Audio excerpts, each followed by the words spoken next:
असली क्रिसमस है। साल में एक बार प्रभु हमको कोई मौका दे रहा है, तो उस मौका को ना गंवाएं, बल्कि आप लोगों की मदद करना सीखें, लोगों को कुछ देना सीखें, और आप विश्वास कीजिए प्रभु उसी का प्रतिफल मुझे और आपको देता है। Praise the Lord. आमीन, प्रेज़ द लॉर्ड। लेकिन हम प्रभु के उपस्थिति में बैठना पसंद करेंगे, लेकिन लोगों की चिंता में कुछ देने या उनकी मदद करने के लिए हमारा मन क्या होता है? लालच से भर जाता है कि हम क्यों उनको दें, हम क्यों उसको दें। नहीं, आप एक बार दे करके देखिए प्रभु आपको कैसे देता है, आप खुद गवाही दें। एक वचन हम पढ़ेंगे, पहला सामुएल उसका 1 अध्याय उसका 24 से लेकर के हम 28 पद तक पढ़ेंगे, जहां पर इस प्रकार से लिखा है। पहला सामुएल 1 अध्याय उसका 24 से 28। जब उसने उसका दूध छुड़ाया, तब वह उसको संग ले गई और 3 बछड़े और एपा भर आटा और कुप्पी पर दाग मधु भी ले गई, और उस लड़के को सिलो में यहोवा के भवन में पहुंचा दिया। उस समय वह लड़का ही था, और उन्होंने बछड़ा बलि करके बालक को एली के पास पहुंचा दिया। तब हन्ना ने कहा, हे मेरे प्रभु, तेरे जीवन की शपथ, हे मेरे प्रभु, मैं वही स्त्री हूं जो तेरे पास यहीं खड़ी होकर यहोवा से प्रार्थना करती थी। यह वही बालक है जिसके लिए मैंने प्रार्थना की थी, और यहोवा ने मुझे मुंह मांगा वरदान दिया। इसलिए मैं भी उसे यहोवा को अर्पण कर देती हूँ कि यह अपने जीवन भर यहोवा ही का बना रहे। तब उसने वहीं यहोवा को दंडवत किया। Praise the Lord. यहाँ पर मैं दूसरी बात ये बताना चाहता हूँ। पहली बात तो मरियम ने अपना समय दिया। जैसे आप आज प्रभु को समय दे रहे हैं, वैसे ही हन्ना नाम की एक स्त्री थी जिसके जीवन में बहुत सारे ऐसे विडंबनाएं थी, ऐसे तकलीफें थी, ऐसे समस्याएं थी, जिसको लेकर के वो प्रतिदिन जीती थी। और उस समस्या क्या थी? उसके संतान में। और ये बात हम शब्दों में कह सकते हैं, लेकिन जिस बहन के संतान नहीं है, उस बहन को पता होता है कि एक संतान नहीं होने से उसे किस प्रकार की बातों का सामना करना पड़ता है। और यहाँ पर हन्ना उन्हीं बातों का सामना कर रही थी। उसके लोग उसकी ठट्ठा और मजाक उड़ा रहे थे, और वो दुख की सताई हुई एक स्त्री थी, और वो निरंतर दुख में अपना जीवन बिताया करती थी। लेकिन ये लोग प्रतिवर्ष प्रभु के भवन में जाया करते थे, और एक ऐसा भी दिन रहा जब हन्ना अपने पति के साथ गई प्रभु के भवन में, तो उसने प्रभु के भवन में एक मन्नत मांगा, एक प्रार्थना करी, और कहा कि हे प्रभु, अगर तू मुझे एक बेटा दे तो मैं उसे जीवन भर के लिए तेरे लिए अर्पित करूं। जी। दूसरी बात, आज मैं हमारी प्रत्येक बहनों से, माताओं से कहना चाहता हूं, आप सबको प्रभु ने संतान दिए, आप धन्य हैं। आप सबको प्रभु ने बेटा बेटी दिए हैं, लेकिन सवाल ये है, क्या आपने अपना पहिलौठा परमेश्वर को दिया है या नहीं दिया है? क्या आपने अपना पहिलौठा, अपना पहला फल गर्भ का प्रभु को अर्पित किया है या नहीं किया है? अगर नहीं किए हैं, तो आज भी प्रभु आपसे कहना चाहता है कि अपना पहिलौठा मुझे देख करके दिखा, मैं उसका संचालन करूंगा, मैं उसकी अगुवाई करूंगा। और जब आप अपना पहला संतान प्रभु के लिए देते हैं, आप विश्वास कीजिए कि उसी संतान के द्वारा परमेश्वर बड़े बड़े काम करने लगेगा। हालेलुया।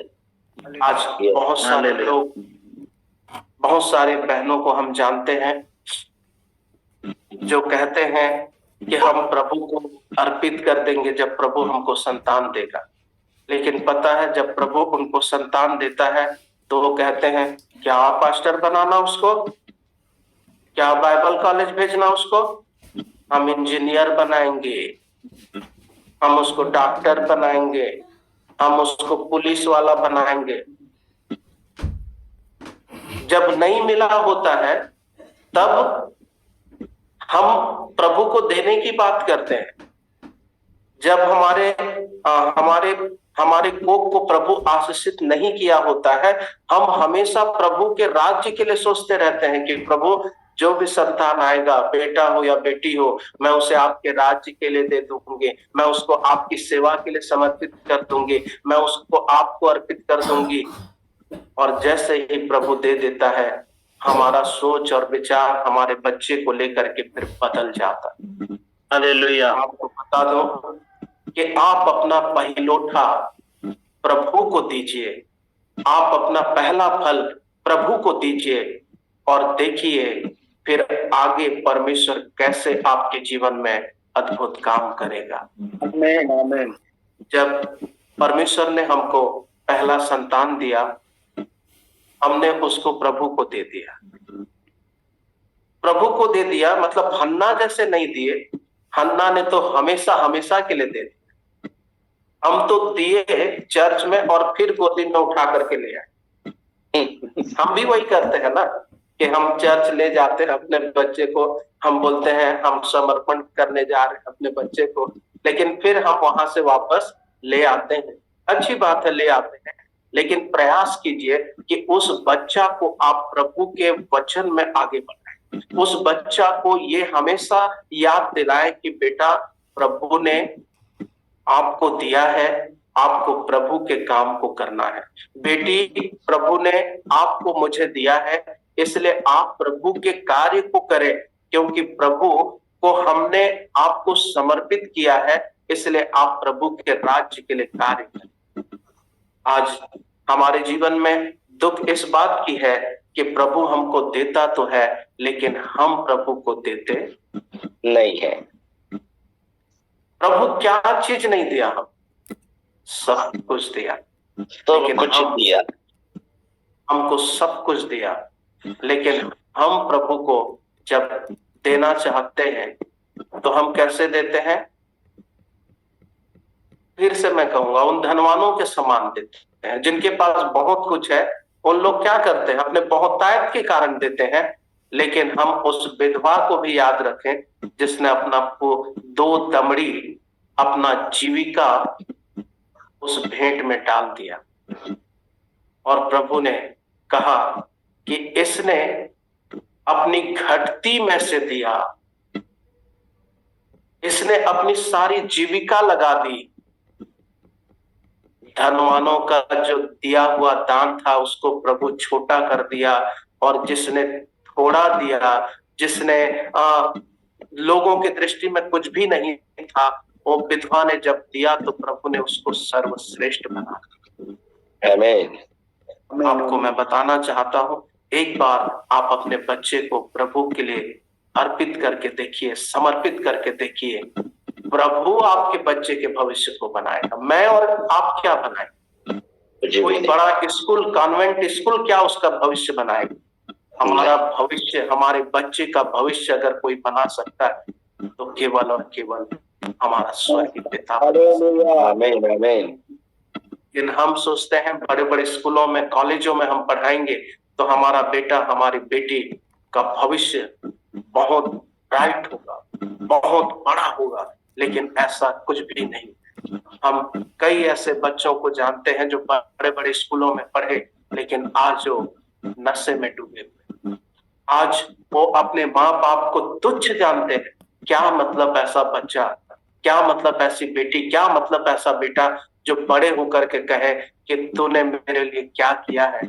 अगर हम उसी बच्चे को प्रभु को अर्पित कर दिए होते और उस बच्चे के कान में ये डाले होते कि प्रभु ने मेरे मांगने से तुझे दिया है बेटा, बेटी, तो प्रभु के राज्य के लिए अपना जीवन को व्यतीत करना।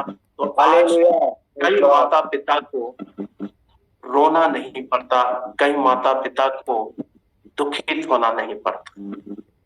मैं प्रभु को धन्यवाद करता हूं कि प्रभु ने हमको भी बेटा दिया है, हमको भी बच्चे दिए हैं और हमने प्रभु को उनको अर्पित किया है। हम हमेशा उनके कान में एक ही बात बताते हैं कि देखो, तुम्हारे पढ़ाई के लिए भी कोई मदद करता है, देखो हमारे रहने के लिए भी कोई मदद करता है, हमारे खाने के लिए भी कोई मदद करता है। जब तुम इस दुनिया में नहीं आए थे, हम आपके लिए प्रार्थना करते थे और परमेश्वर ने आपको हमें दिया है। तो बेटा, आप ऐसे काम करो, आप ऐसे प्रभु की सेवा करो, मदद कर सको, आप कई माता पिता की मदद कर सको, आप कई लोगों को प्रभु में ला सको। हम अभी से उनके कानों में इस बात को डाल रहे हैं और हमारा फर्ज है, जब तक हम इस संसार में रहें, हम अपने बच्चों को प्रभु के वचन को सिखाते रहें। और ये घमंड की बात नहीं है, प्रतिदिन हम पूरा परिवार बैठ करके प्रभु की उपस्थिति में बैठते हैं। Yes. प्रतिदिन हम प्रभु की उपस्थिति में बैठते हैं। क्यों? ताकि हमारे बच्चे भटक न जाए, ताकि हमारा परिवार तहस नहस न हो जाए। क्योंकि